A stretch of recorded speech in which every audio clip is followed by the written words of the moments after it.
Nous continuons avec notre prédication sur la parole prophético-créatrice de Dieu et nous nous enseignons le langage spirituel pour former les hommes spirituels devant Dieu. Aujourd'hui, nous attaquons un grand sujet, vu l'ampleur, qui concerne les 7 trompettes ou les 7 instruments appelés dans le langage spirituel trompette de Dieu. Nous avons compris que ce sont les hommes, appelés aussi Dieu. Tout ça, nous avons déjà donné les versets. Parce que ce qui est aujourd'hui a déjà été chez Dieu, ce qui sera demain a déjà été chez Dieu.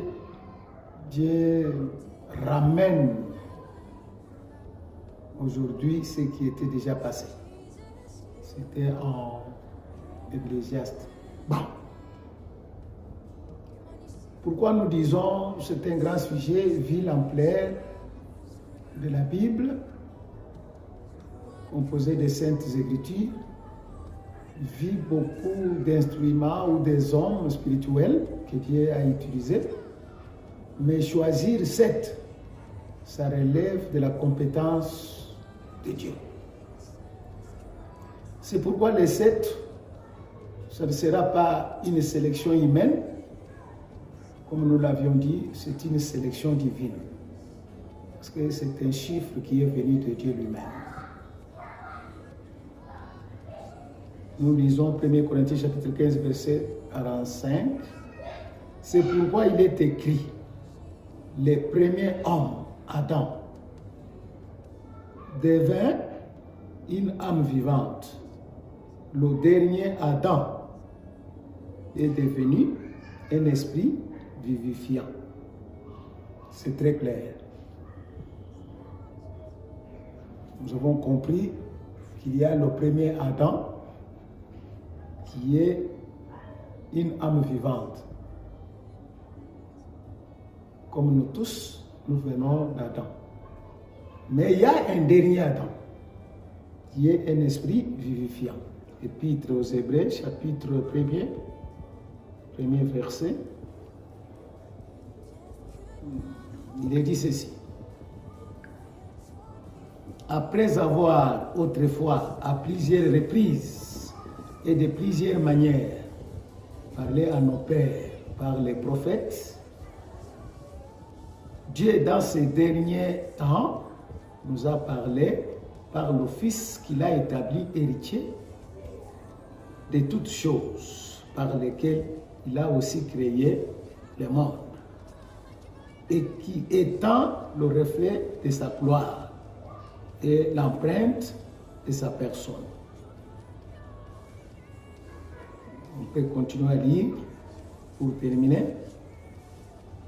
Soutenant toutes choses par sa parole puissante, a fait la purification des péchés et s'est assis à la droite de la majesté divine dans les lieux très hauts. Donc, nous avons déjà 2 parmi les 7. Nous avons le premier Adam et le dernier, qui est le Fils de Dieu. Le dernier est venu pour trouver les 5 qui restent, ou les 7 entiers.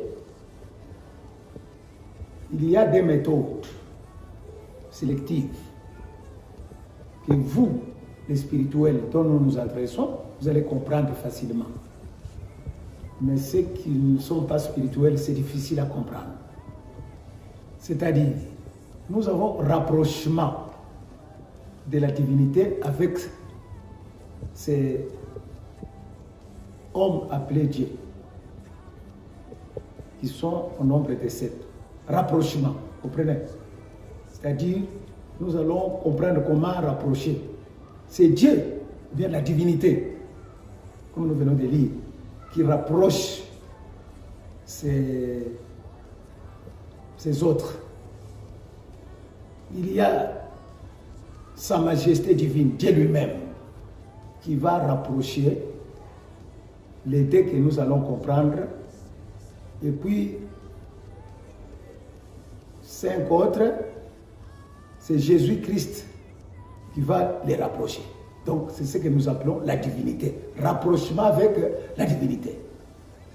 Il y a des méthodes, rapprochement, vous comprenez, contact, et puis deuxième, adresse de la parole de Dieu directement. La divinité, c'est-à-dire Dieu s'adresse à ceux-là. Et puis, ou bien en s'adressant, c'est-à-dire il est proche avec eux.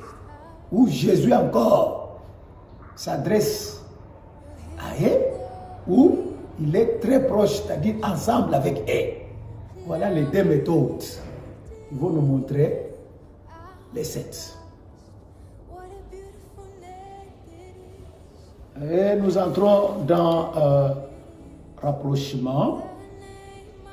Là, nous lisons Genèse. Là, nous sommes au premier livre, Genèse, chapitre 2. Genèse, chapitre 2, verset 19. Chapitre 2, verset 7. L'Éternel Dieu forma l'homme de la poussière de la terre. Il souffla dans ses narines un souffle de vie.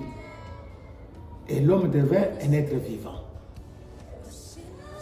Verset 19. L'Éternel Dieu forma de la terre tous les animaux des champs et tous les oiseaux du ciel, et il les fit venir vers l'homme pour voir comment il les appellerait, et afin que tout être vivant portât les noms que lui donnerait l'homme. Voyez-vous, là Dieu est en contact avec l'homme, le premier homme, Adam, qui est être vivant. C'est ça le premier homme dont Dieu est en contact et dont il dit, je te donne le pouvoir. Moi je pouvais donner, moi Dieu je pouvais donner, mais je ne donne pas, je te donne toi le pouvoir de donner les noms. Et ce que tu vas dire, ce que tu vas nommer, je vais approuver. Parce que c'est un Dieu miséricordieux, c'est un Dieu qui cède, c'est un Dieu qui bénit, c'est un Dieu qui donne le pouvoir. C'est lui qui pouvait nommer lui-même Dieu.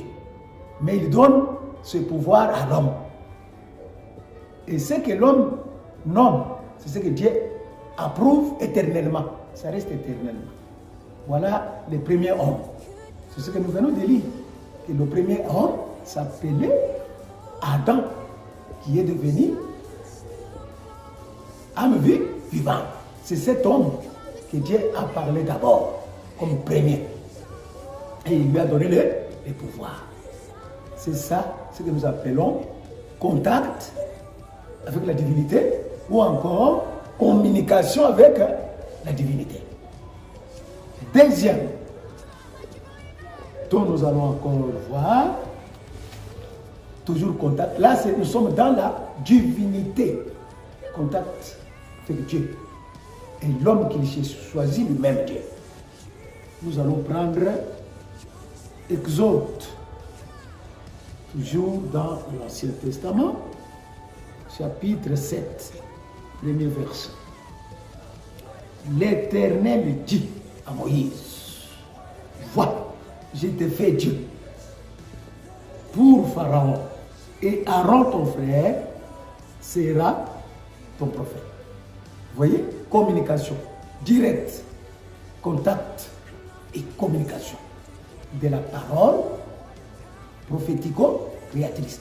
C'est-à-dire, si tu dis, ça crée, si tu fais. Voyez-vous?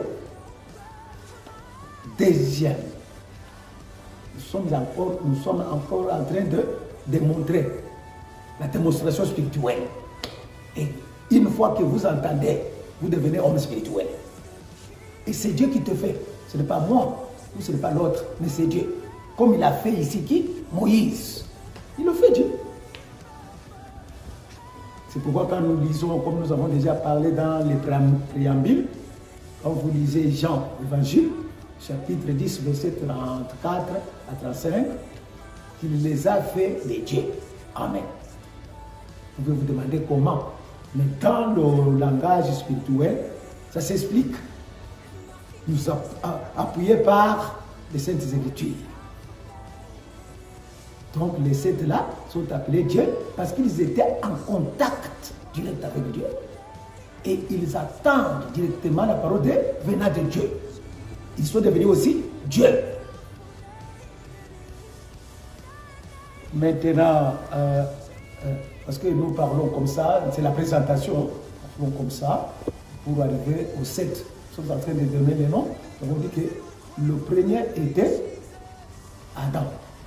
Nous devons le comprendre, nous donnons comme ça, en contact, et Dieu a donné à Adam et à Moïse de devenir Dieu, selon la parole qu'il les a communiquées directement. Maintenant, nous allons encore voir l'idée plus proche pour attaquer les trois. Nous sommes dans l'Évangile selon Saint Jean, chapitre 1er, verset 31 jusqu'à 34. Commençons même par 30. C'est celui dont j'ai dit, après moi vient un homme qui m'a précédé, car il était avant moi. Je ne le connaissais pas, mais c'est afin qu'il fit manifester à Israël que je suis venu baptiser d'eau. Vous voyez, Jean est en train de présenter Jésus. Nous tous, hommes spirituels, nous tous chrétiens, nous connaissons ça. Que selon Dieu, Dieu avait dit à Jean de précéder Jésus. Pourquoi aujourd'hui nous entendons par la parole prophético-créatrice que c'était pour présenter Jésus à l'Israël. L'Israël ne pouvait pas connaître Jésus qu'il était Christ. Il ne pouvait pas. Et Jean est honnête. Il dit que même lui-même, Jean, ne connaissait pas Jésus. Verset 32. Jean rendit ce témoignage.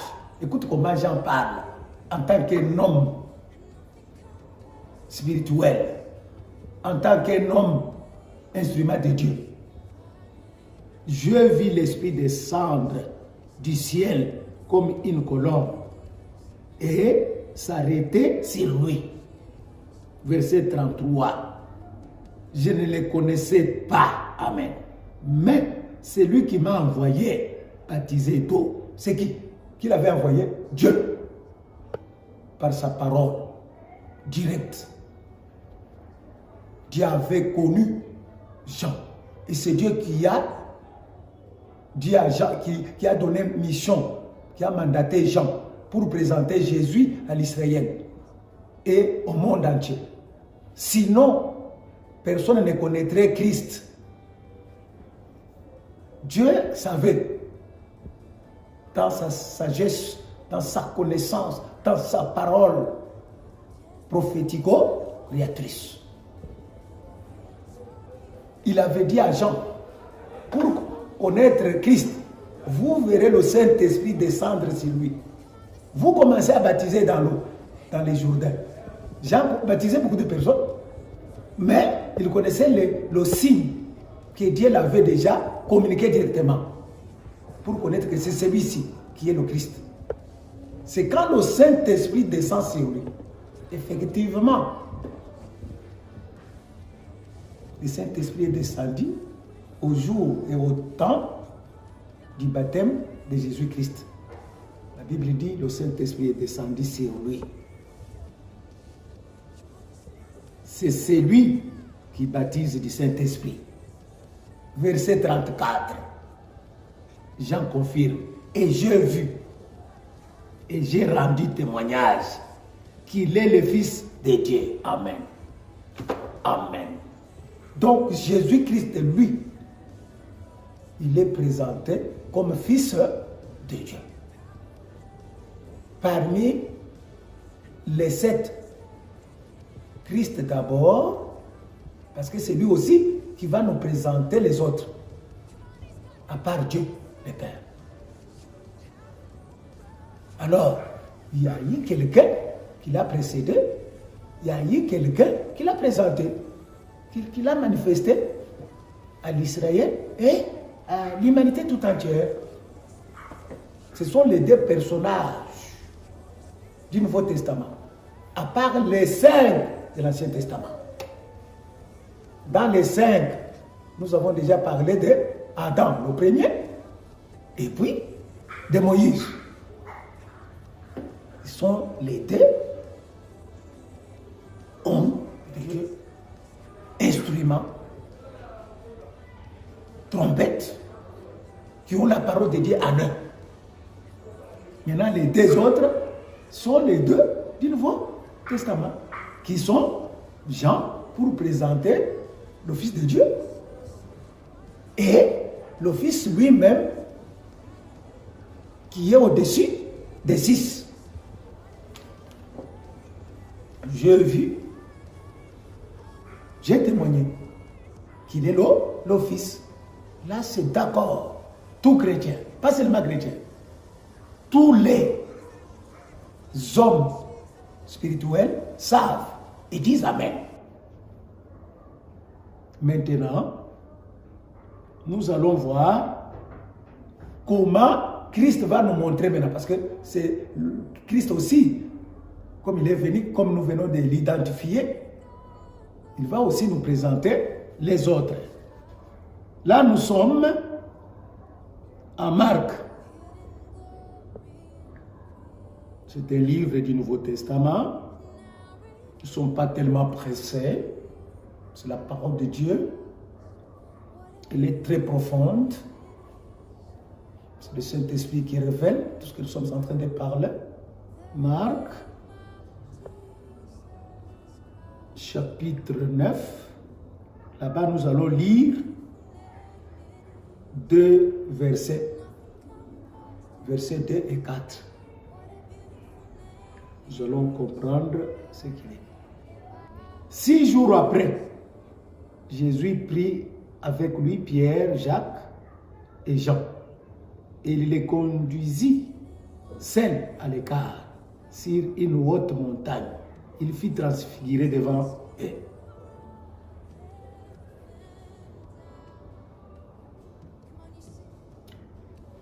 Élie et Moïse. Voyez-vous? Élie et Moïse. Ici, Moïse, nous avons déjà présenté dans l'Ancien Testament, comme Élie aussi, dans l'Ancien Testament. Donc, dans l'Ancien Testament, nous avons combien de trompettes? 3 maintenant. Parce que nous avions parlé d'Adam. Nous avons parlé de Moïse. Maintenant, nous parlons d'Élie. Élie et Moïse leur apparirent s'entretenant avec Jésus. Voilà.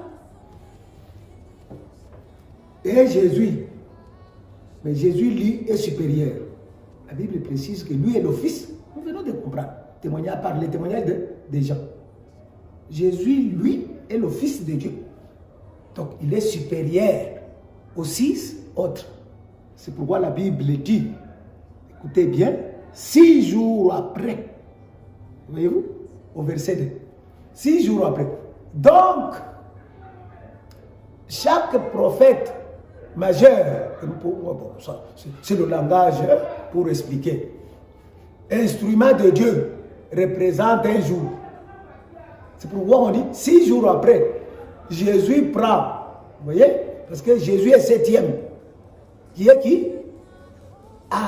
Qui est Adam, qui a l'esprit, qui nous a amené l'esprit vivifiant. C'est Jésus. Alors 6 jours après, chaque jour représente une trompette, ou bien un instrument de Dieu, ou bien un prophète majeur de Dieu. À part Jésus, Jésus lui est septième, et il est fils de Dieu. Ne pas faire la confusion. Nous éclairons les enfants de Dieu.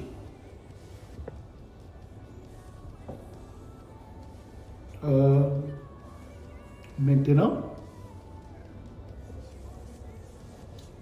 Jésus présente Jean. Jean a déjà présenté Jésus, nous venons de comprendre par le Saint-Esprit. Mais Jésus aussi va présenter Jésus. Là, nous sommes Matthieu chapitre 11, verset 2. Matthieu chapitre 11. Jean, ayant entendu parler dans sa prison des œuvres du Christ, lui fit dire par ses disciples, est-il celui qui doit venir ou devons-nous en entendre un autre? Verset 5, les aveugles voient, les boiteux marchent, les lépreux sont purifiés, les sourds entendent, les morts ressuscitent, et la bonne nouvelle est annoncée aux pauvres. Voyez les œuvres dont Christ est venu nous délivrer. Il guérit toutes sortes de maladies. Christ, la bonne nouvelle est annoncée. Il purifie même les lépreux.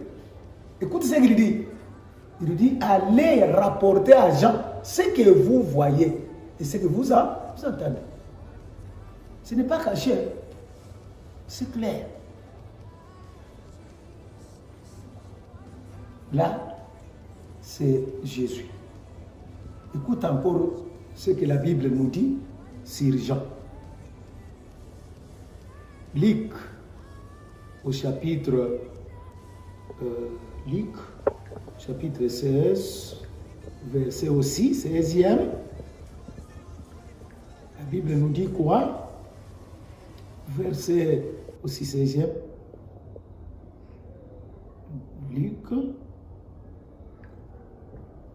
chapitre 16, au 16e verset, nous allons trouver encore un témoignage. La loi et les prophètes.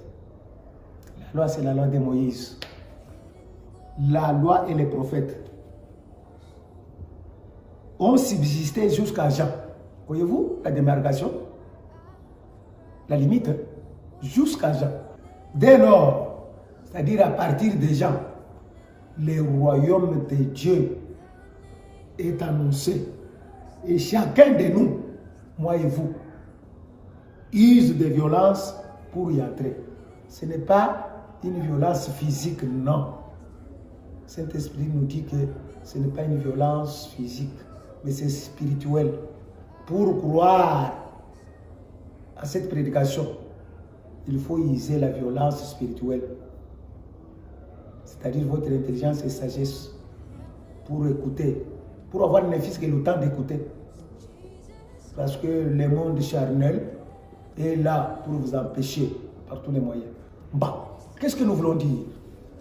Comme Jean est venu pour montrer les rois, alors c'est Jean qui nous fait entrer dans les royaumes.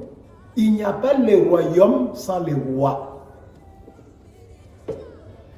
Le roi ici, c'est Jésus-Christ qui est le roi. Et comme vous voulez qu'on en parle, nous devons en parler. Nous en parlerons longuement. Les mages ont dit au roi Hérode que nous avons vu l'étoile d'un roi qui est né. Et dans Daniel, la Bible déclare que au temps des rois, il y aura un roi dont son royaume sera éternel. C'est Jésus-Christ. La Bible est entière. La Bible est exacte. La Bible est la parole de Dieu. Il n'y a rien à retrancher, il n'y a rien à ajouter. La Bible elle-même est complète. C'est ainsi qu'ici, on dit que toute la loi et les prophètes, c'est-à-dire les 5 prophètes de l'Ancien Testament, c'est jusqu'à Jean. À partir de Jean, on parle maintenant du royaume éternel, dont le roi s'appelle Jésus-Christ. Amen. Retenez ça. C'est pourquoi il y a des paroles charnelles, tout ça pour que les hommes n'entrent pas dans le royaume éternel. Mais le temps est arrivé où nous devons revenir à la parole éternelle pour annoncer la vérité, comme nous sommes en train d'en parler, sous l'inspiration du Saint-Esprit. Donc à partir de Jean, nous sommes dans le royaume éternel. C'est pourquoi quand vous lisez Apocalypse, la Bible déclare, il nous a fait sacrificateurs dans le royaume, dans son royaume. Amen. Le temps est venu où nous devons parler la parole de Dieu en vérité, en toute vérité. Nous ne pouvons pas passer et laisser le monde dans les ténèbres. C'est Dieu qui nous a suscités. Il nous a recommandé de parler la vérité, rien que la vérité. Et à partir d'auparavant, les ténèbres ne régneront pas. Nous sommes venus annoncer la parole créatrice, la véritable parole de Dieu. Et ceux qui entendent ne sont pas les ténébreux, mais sont les lumineux. Sont dans la lumière éternelle. Sont dans le royaume éternel dont le roi s'appelle Jésus-Christ de Nazareth.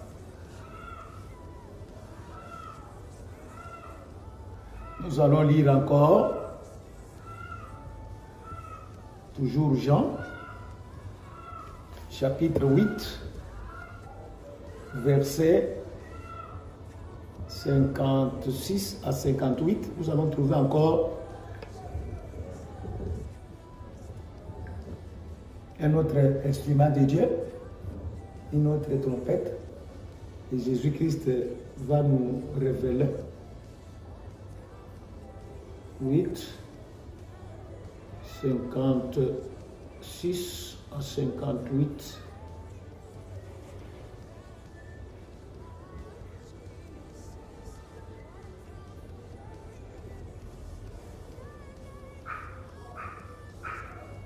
Abraham, votre père, a tressailli de joie de ce qu'il verrait mon jour. Il l'a vu. Et il s'est réjoui. Les Juifs lui disent, c'est Jésus qui précise, qui cite nommément Abraham, parmi les 7. Et nous vous avons dit que chacun d'eux représente un jour devant l'Éternel. Votre père Abraham a tressailli de joie de ce qu'il verrait mon jour. Parce que Jésus aussi représentait un jour. Il a vu ces jours. Comment? Là, c'est le langage spirituel. Le langage spirituel, là, c'est pour vous qui me regardez, qui m'écoutez. Parce que vous êtes en train d'écouter la parole prophético-créatrice qui était dès le commencement et jusqu'à la fin. C'est ainsi que d'autres, dans une autre église, on dit qu'on est créé, c'est dans le bon sens, cardinal. Amen. C'est dans un sens spirituel. On ne nomme pas le cardinal, mais il est créé. C'est-à-dire par la parole de Dieu. Vous aussi, aujourd'hui, vous êtes créés, vous qui m'attendez. N'attendez encore rien. Il n'y a pas encore de temps. Hein? La Bible déclare en Apocalypse qu'au 7e trompette, il n'y aura pas encore de temps. Amen. Et 7e trompette, c'est Jésus-Christ. Qu'on ne vous trompe pas. L'heure est venue.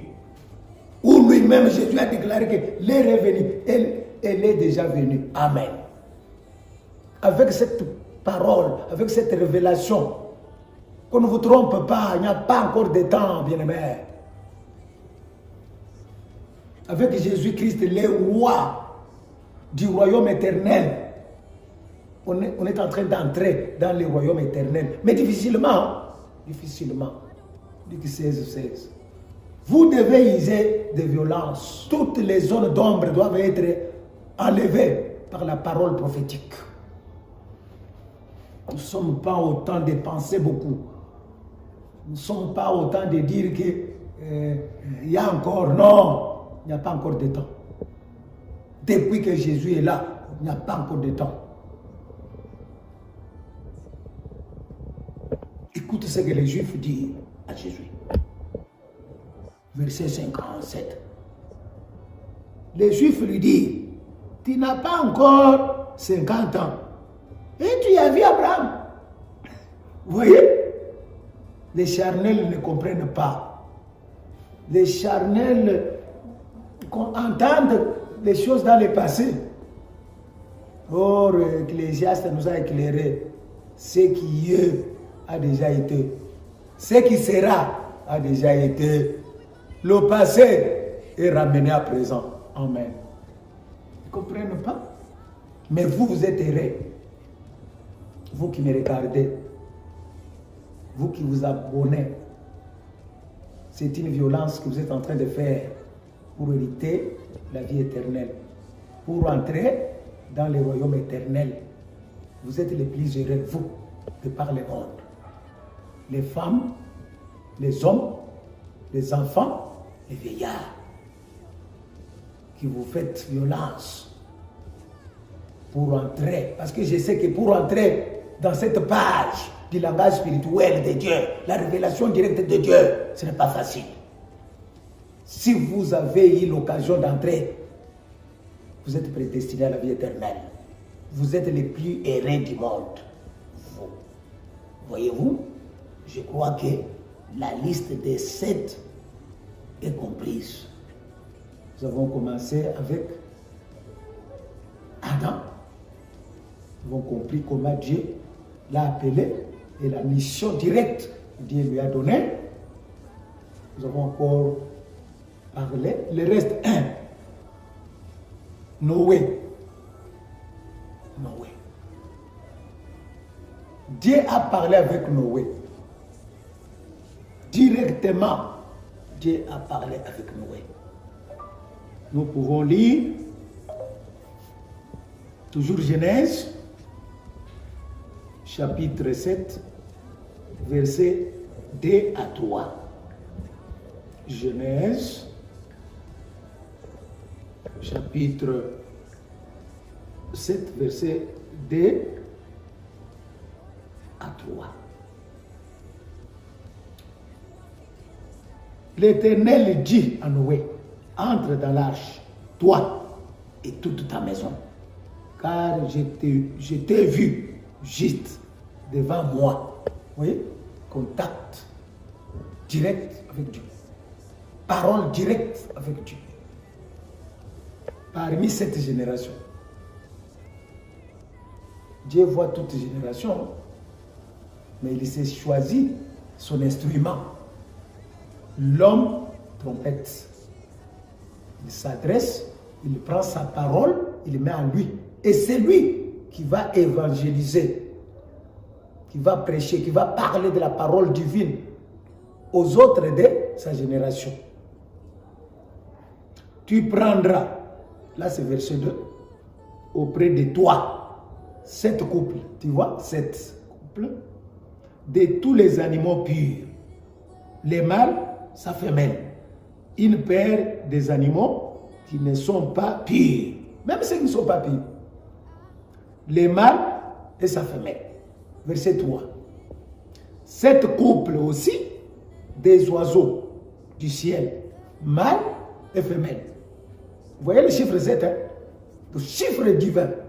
Et ici, c'est Dieu qui dit. Toute la Bible est écrite en chiffre 7. J'avais vu un documentaire des gens qui voulaient sonder des galoques de Moïse. Dieu m'a dit, mais Il faut les aider.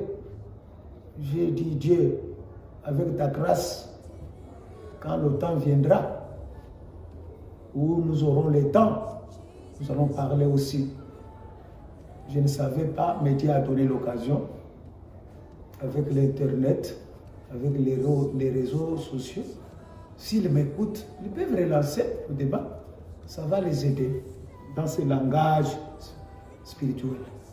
Parce que ce sont les hommes spirituels, ces hommes-là, s'ils m'entendent quelque part dans le monde. Cette couple, aussi des oiseaux du ciel, mâle et femelle, afin de conserver leur race en vie sur la face de toute la terre. Vous voyez les chiffres 7? Ça nous aide pour beaucoup, dans tous les domaines. Parce que c'est un chiffre de Dieu. Parmi les hommes, 7. Parmi les oiseaux du ciel, 7. Parmi les animaux de la terre, 7. Je crois que la liste est achevée. Nous avons commencé avec... Nous allons vous montrer, avec la démonstration, nous disons, c'est la démonstration du Saint-Esprit. Nous allons vous montrer le canevas, avec la démonstration, tous les noms repérés là-bas, répertoriés là-bas. Mais nous avons fait que l'exposé aujourd'hui. Adam, âme vivante,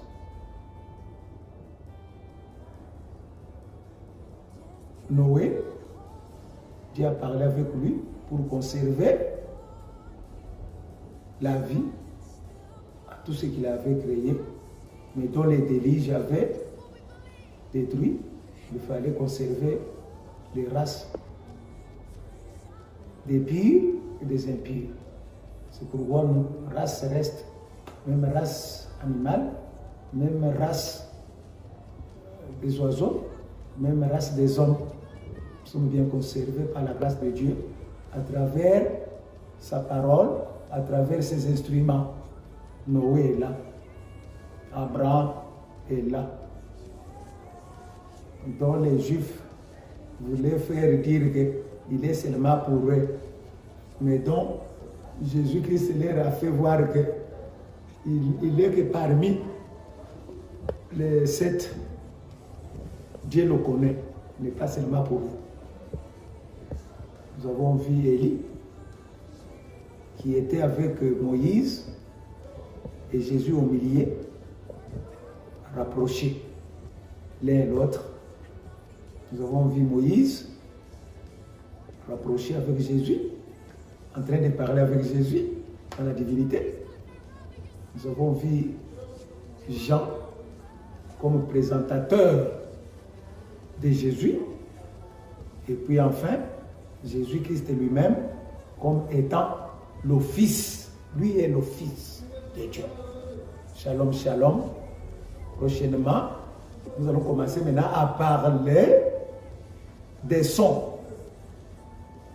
que Dieu avait mis en Adam, il avait mis en Noé, il avait mis Abraham, à Moïse, à Élie et à Jean, enfin, avec Christ.